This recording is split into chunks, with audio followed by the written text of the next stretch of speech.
और जिस तरीके से नीतीश कुमार एक बार फिर चर्चाओं में हैं, जिस तरीके से उन्होंने एक महिला डॉक्टर नुसरत का जो हिजाब है उसको खींचा और उसके बाद से लगातार इसकी चर्चाएँ पूरे देश में हो रही थी। अब अरब देशों में भी लगातार इसकी निंदा की खबरें सामने आ रही हैं। जो भारतीय मूल के लोग अरब देशों में बसे हुए हैं, उनका एक संगठन है और उसने भी अपनी प्रतिक्रिया इस पर दी है और इसकी निंदा की है। साथ ही ये भी अपील की जा रही है कि नीतीश कुमार को माफ़ी माँगनी चाहिए। एफआईआर्स दर्ज कराई जा चुकी हैं। मशहूर शायर हैं मुनव्वर राना, उनकी बेटी सुमैया राना जो समाजवादी पार्टी में प्रवक्ता हैं, उन्होंने भी इसको लेकर अपनी तहरीर जारी की है। अब इन तमाम चीज़ों के बीच में इस वक़्त हम पहुँचे हैं अधिवक्ता भानु प्रताप सिंह जी के पास और उनसे उनकी प्रतिक्रिया जानेंगे और साथ ही ये भी समझने की कोशिश करेंगे कि कानूनी कार्रवाई अगर इस पर होती है, जिसकी लगातार माँग उठ रही है, तो कितना फँस सकते हैं नीतीश कुमार? आखिर नीतीश कुमार की क्या कुर्सी जा सकती है? क्या कुछ हो सकता है? उन तमाम चीज़ों को बारीकी से समझने की कोशिश करेंगे। सर, सबसे पहले तो ये बताइए कि अगर नीतीश कुमार के खिलाफ जैसे कि एफआईआर्स हुई हैं, लगातार प्रोटेस्ट हो रहे हैं, अहमदाबाद में हमने देखा इसको लोग लेकर काफ़ी आक्रोशित हैं। अगर इस पर कानूनी शिकंजा कसता है नीतीश कुमार पर, कितना लंबा फँसेंगे? क्या उनकी कुर्सी जाएगी? क्या कुछ हो सकता है? देखिए, जहाँ तक कानूनी बात है, हुँ, तो जो अपराध उन्होंने किया है, उसको 2 तरह से हम लोग देख सकते हैं। कानूनी पहलू से मैं बता रहा हूँ। अगर हम पुराने आईपीसी के हिसाब से कहें, हुँ, इंडियन पिनल कोड के हिसाब से तो सेक्शन 354 बिल्कुल सीधे-सीधे अटैक्ट होता है और सेक्शन 354 में उनके खिलाफ एफआईआर होके और अरेस्ट होना चाहिए उन्हें, गिरफ्तार करके जेल में भेजना चाहिए उन्हें। इसमें मिनिमम सज़ा 1 साल की मिनिमम, मैक्सिमम सज़ा इसमें 5 साल की है और जुर्माना भी है साथ में, 354 में। लेकिन ये अपराध एक मुख्यमंत्री ने किया है हुँ, और भरी पब्लिक में, सार्वजनिक प्लेस पे किया है। वहाँ पे और भी मंत्री थे, सरकार के अधिकारी थे, सारे के सारे लोग थे, इतने पब्लिक बैठी थी। उनके सामने ये अपराध किया है, तो ये बहुत जघन्य अपराध है। इसको अगर हम देखें, तो मैं ये कह सकता हूँ कि इसको आप पुराने सेक्शन 354 बी के अंतर्गत इसको किया जाना चाहिए। उसमें जो लिखा है डिसरोब यानी कपड़े उतारना, तो निजाब क्या है? हुँ, हिजाब क्या है? हिजाब मुस्लिम समाज की धार्मिक परंपराओं के अंतर्गत उनके मान-सम्मान का एक प्रतीक है और उसको भरी सभा में एक मुख्यमंत्री ने ये उँगली करके, यूँ करके ज़बरदस्ती खींचा है। एक डॉक्टर का हिजाब खींचा है, तो ये डिसरोब है। तो इसके अंतर्गत तो मिनिमम सज़ा 3 साल की और मैक्सिमम सज़ा 7 साल की है। और ये दोनों ही 354 है तब भी, 354 बी है पुराना तब भी और नए में अगर हम आते हैं जिसे बीएनएस कहा जाता है, तो बीएनएस में सेक्शन 74 यानी 354 और सेक्शन 76 यानी 354 बी ये दोनों में आता है आज की तारीख में और इसमें ये अपराध संज्ञेय अपराध यानी कॉग्निजेबल ऑफेंस है, कॉग्निजेबल ऑफेंस है और नॉन बेलेबल है, नॉन बेलेबल ऑफेंस है। तो इसमें तत्काल उसे गिरफ्तार करके और जेल में डालना चाहिए और मुकदमा होना चाहिए और यही सब कुछ काफी है। इसमें किसी और एविडेंस, किसी और गवाही की जरूरत नहीं है। सब कुछ दुनिया के सामने है, मीडिया पे पड़ा है, सब कुछ रिकॉर्डेड है। यही सब कुछ काफी है उसके लिए। लेकिन ये तो रही कानूनी बात जो आपने पूछी है। पर एक मुख्यमंत्री हुँ, जिसके विषय में अभी आपने कहा कि भाई लोग कह रहे हैं कि माफी मांग, क्यों माफी क्यों मांगनी चाहिए? क्यों माफी मांगनी चाहिए और क्यों उसे माफ कर देना चाहिए? उसे तो बिल्कुल भी माफ नहीं कर देना चाहिए और ये बात किसी को कहनी भी नहीं चाहिए कि नीतीश कुमार को माफी मांगनी चाहिए। अगर ऐसी घटिया मानसिकता के, ऐसे गंदे विचारों के, गंदी सोच के लोग अगर मुख्यमंत्री बनेंगे, मंत्री बनेंगे, सरकार जिनके हाथ में होगी, तो लोगों के मान सम्मान को, इज्जत आबरू, उनकी जिंदगी कैसे सुरक्षित रहेगी? और जो सरेआम करने की हिम्मत कर रहे हैं, हुँ, नीतीश कुमार को बड़ा बहुत भला कहा जाता है, महिलाओं का बड़ा रक्षक कहा जाता है, तो क्या वो महिला नहीं थी? या वो मुस्लिम महिला थी? इसलिए उसका हिजाब खींचा गया, उसका कपड़े उतारे गए। मुस्लिम महिला, ये जो सोच है, ऐसे जो लोग हैं, इन लोगों को बहुत सख्त सख्त कानूनी कार्रवाई होनी चाहिए। और अगर मैं थोड़ी देर के लिए भूल जाऊं कि मैं कानून का जानकार हूं या कानून जानता हूं, एक साधारण व्यक्ति हो जाऊं, तो भाषा ये होनी चाहिए कि सारी महिलाओं को इकट्ठा करके नीतीश को सड़क पे खींच के और खूब जूतों से मारना चाहिए, ताकि दुनिया को ये इबादत हो कि अगर किसी महिला के मान सम्मान के साथ खिलवाड़ किया जाएगा तो उनका हश्र ये होगा।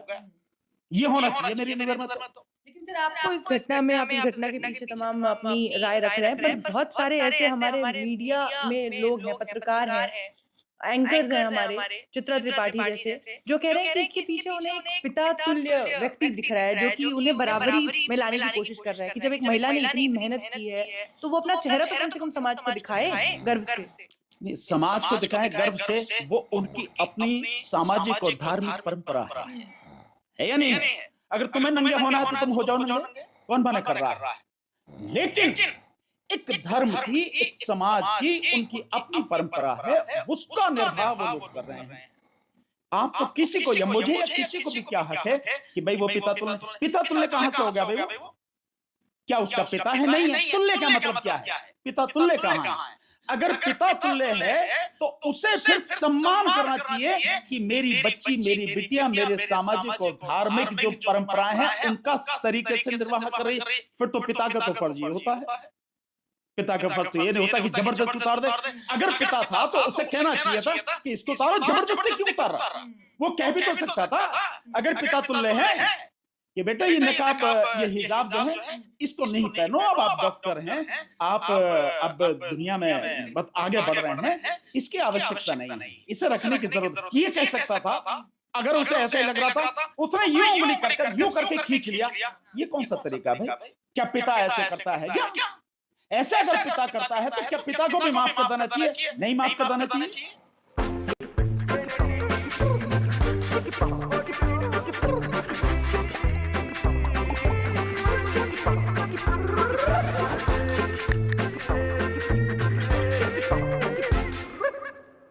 If you believe in education should offer more than just a degree, if you seek holistic learning that challenges convention, if you dream of leaving the world better than you found it, पिता को भी माफ कर देना चाहिए? नहीं माफ कर देना चाहिए, क्योंकि महिलाओं के साथ में जो सेक्सुअल ऑफेंसेस होते हैं उसमें बहुत बड़ी संख्या में परिवार के आसपास के रिश्तेदार, दोस्त वगैरह उनके माध्यम से होते हैं।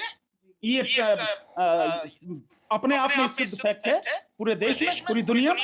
ये घटना तो हुई, नीतीश कुमार ने जो कुछ किया उसकी तमाम लोग निंदा कर रहे हैं, लेकिन उसके बाद उसकी सफाई में जो तकरीर दी जा रही है, जो जो लोग उसके लिए बयान दे रहे हैं, चाहे वो संजय निषाद हो बीजेपी के, वो कह रहे हैं कि आदमी है, वो नकाब ही तो खींचा है, कहीं इधर उधर हाथ लगा देते तो कितना बवाल मचा। आपने संजय निषाद को देखा? मैं कहता हूं कि अगर 50 जूते नीतीश कुमार में मारे जाएं तो संजय निषाद में 200 जूते मारने चाहिए, नंगा करके पीटना चाहिए संजय निषाद।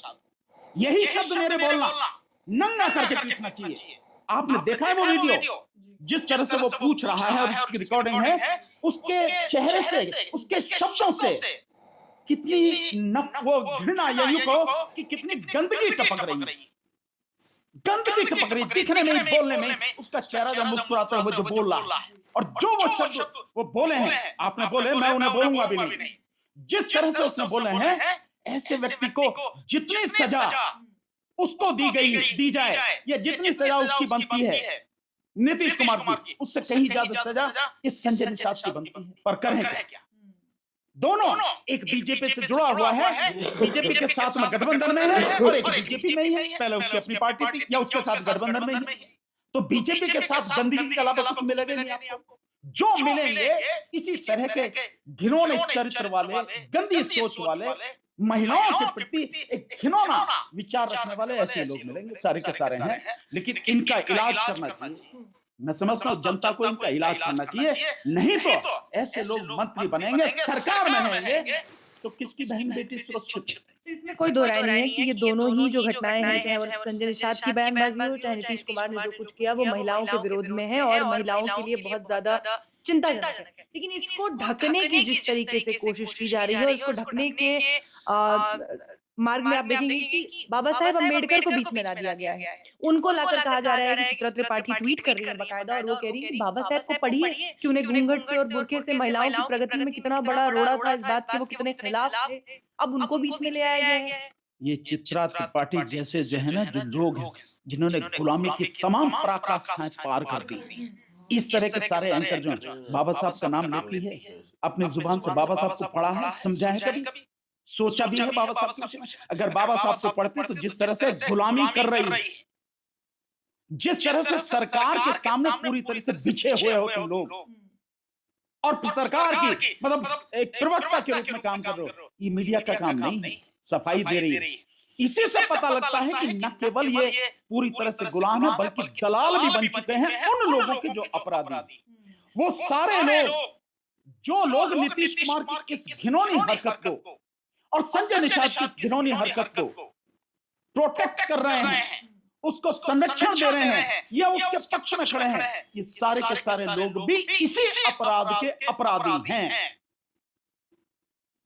ताकि ये जो है इनको बचाने की जो कोशिश कर रहे हैं, इनको भी इसी तरह की इनके खिलाफ भी एफआईआर होनी चाहिए, इनके खिलाफ भी कानूनी कार्रवाई होनी चाहिए, इन्हें भी अरेस्ट किया जाना चाहिए। ये वही लोग, लेकिन आज की तारीख में गुंडों की सरकार है, गुंडे सरकार में बैठे हैं, जो कह रहे हैं, जो उनकी गुलामी कर रहे हैं, जो दलाली कर रहे हैं, वही उनके पक्ष में खड़े ये सारी बातें करें, इसलिए ये सारी चीजें हैं। नहीं तो कोई भी, और विशेषकर महिला, अफसोस की बात कि चित्रा त्रिपाठी एक महिला है, और उससे भी बड़ी बात है कि वो पत्रकार है, बावजूद उसकी सोच इतनी घटिया, इतनी गंदी है, और एक अपराधी को प्रोटेक्ट करने के लिए काम करता है। अब आपने गुंडों का जिक्र किया तो मुझे याद आया कि डॉन है, पाकिस्तानी डॉन शहजाद भट्टी, उन्होंने भी नीतीश कुमार को एक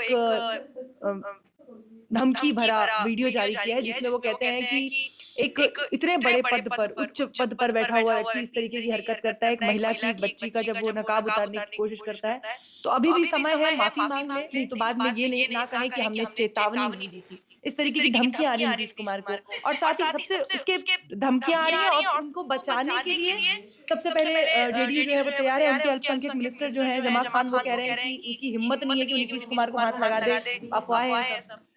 नहीं, ये तो जमाल खान कह रहा है कि उसकी हिम्मत नहीं है कि नीतीश कुमार को हाथ लगा दे। जमाल खान ने ये नहीं कहा कि नीतीश कुमार ने कितनी घिनौनी हरकत की है, इसका विरोध क्यों नहीं किया? उसने खुद एफआईआर क्यों नहीं करवाई? जमाल खान ने, जमा खान जो भी है, जमा खान या घटा खान जो भी है, इन सब ने क्यों नहीं उसके खिलाफ एफआईआर कराई? यानी एक अपराधी को प्रोटेक्ट कर रहे हो, और कोई भी भाई, अगर आप समझिए कि मुझे अगर इतना गुस्सा आ रहा है, तो उस धर्म से जुड़ा हुआ जो व्यक्ति है, उसको गुस्सा आना स्वाभाविक है, किसी को भी आना स्वाभाविक है। लेकिन बात सोचने की है कि ये सब हो क्यों रहा, इतना होता ही क्यों? अगर एक मुख्यमंत्री अपनी सभ्यता का परिचय देते हुए, सभ्यता के दायरे में रहते हुए, उस बच्ची को बताता, कहता बेटा आज से आप जो हैं इस देश के एक सभ्य, बहुत ही एक सम्मानित प्रतिष्ठित पद को ग्रहण करने जा रहे हैं, और वैसे आपके धर्म का मामला है, मुझे कहना नहीं चाहिए, पर फिर भी दुनिया में आज जैसे महिलाएं तरक्की कर रही हैं, तो आप भी इस विषय पर सोचें कि क्या इस तरह से हिजाब रखना आपका ठीक है या नहीं। ये बात कहता तो लगता कि एक पढ़ा लिखा समझदार व्यक्ति, एक मुख्यमंत्री, एक जिम्मेदार व्यक्ति है, पूरे बिहार की 13-14 करोड़ जो जनता है, उस जनता का प्रतिनिधि है वो, उस जनता के जीवन और मान सम्मान की रक्षा का एक वो मतलब एक तरह से पहरेदार है वो, लेकिन वो ही इतनी घिनौनी हरकत कर रहा है, इससे बड़ा अपराध क्या होगा? ये जो शहजाद भट्टी हैं, पाकिस्तानी डॉन, इन्होंने साथ में ये भी कहा है कि जो इससे संबंधित संस्थाएं हैं वो इस पर एक्शन लें, वो कुछ करें, नहीं तो फिर हम इस पर कार्रवाई करेंगे। तो जो हमारी संबंधित संस्थाएं हैं, सबसे पहले तो बीजेपी पार्टी का हम अगर जिक्र करेंगे, क्या उनकी तरफ से कोई प्रतिक्रिया जब तक नहीं आई है? गिरिराज सिंह से पूछा गया कि लड़की ने ज्वाइनिंग लेटर लेने से मना कर दिया, वो कह रही है कि अब वो ज्वाइन नहीं करेगी, कह रहा भाड़ में जाए, जहन्नुम में जाए, इस तरीके की बयानबाजी। गिरिराज जैसे कीड़े मकोड़े जो हैं, इनकी बात कर रहे हो तुम लोग, ये क्या है ये लोग? ये सारे के सारे उसी गंदगी में बजबजाते कीड़े हैं, जो जिस गंदगी में बीजेपी जीती है। और है क्या ये? क्या है ये लोग? आज सत्ता है, सत्ता के दम पर ये जो चाहे कर रहे हैं, पर इनका तमाम का आचरण देखो, बीजेपी में एक आदमी नहीं, कितने ही लोग हैं जो इस तरह की घिनौनी मानसिकता रखते हैं, जो इस तरह की धार्मिक सांप्रदायिक घिनौनी मानसिकता रखते हैं, उसके तहत ही सारे के सारे लोग काम करते हैं। कौन ये लोग? और ये कहने वाले होते कौन?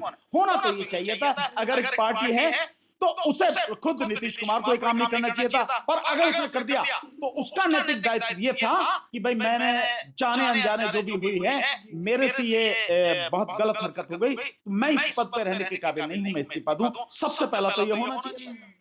अगर ये नहीं हुआ तो नीतीश कुमार की जो पार्टी है जेडीयू, उस पार्टी के जो अध्यक्ष है, जो भी अध्यक्ष शायद वही भी कहे, पता नहीं कौन है, तो उस पार्टी को कहना चाहिए था कि भाई आपने गलत किया, अब आपको यहाँ इस पद पर रहने का हक नहीं है, तो पार्टी से भी निष्कासित होना चाहिए था, उसके खिलाफ एफआईआर करानी चाहिए थी और कानूनी कार्रवाई होनी चाहिए, तो मुख्यमंत्री उसे हटाना चाहिए था, ये होना चाहिए था। और बीजेपी वो उनके पद पर रहने के लायक नहीं है, उनका मानसिक संतुलन ठीक नहीं है। मानसिक संतुलन नहीं है, पागल है तो पागल को भैया किसी भी पद पर रहने का संवैधानिक अधिकार नहीं है, संविधान में इसकी व्यवस्था है। मानसिक दिवालिया ना हो। बिल्कुल मानसिक दिवालिया, और वो तो मुख्यमंत्री है, जबकि कोई भी व्यक्ति एमएलए तक नहीं बन सकता, प्रधान नहीं बन सकता, गांव का जिला पंचायत का मेंबर सदस्य नहीं बन सकता, नगर पालिका का नहीं बन सकता। पागल अगर है तो पागलों की जरूरत पड़ी है भैया। सोचिए संवैधानिक रुकावट है, अगर पागल है तो उसे तो वैसे ही हटा देना चाहिए। लेकिन जितनी भी संवैधानिक संस्थाएं हैं, तो मैंने आपको बताया कि नीतीश कुमार को फिर पार्टी को और नहीं तो बीजेपी को कार्रवाई करनी चाहिए, पर बीजेपी तो ऐसे लोगों को पालती है, ऐसे लोगों के साथ देती है, बीजेपी में खुद ऐसे लोग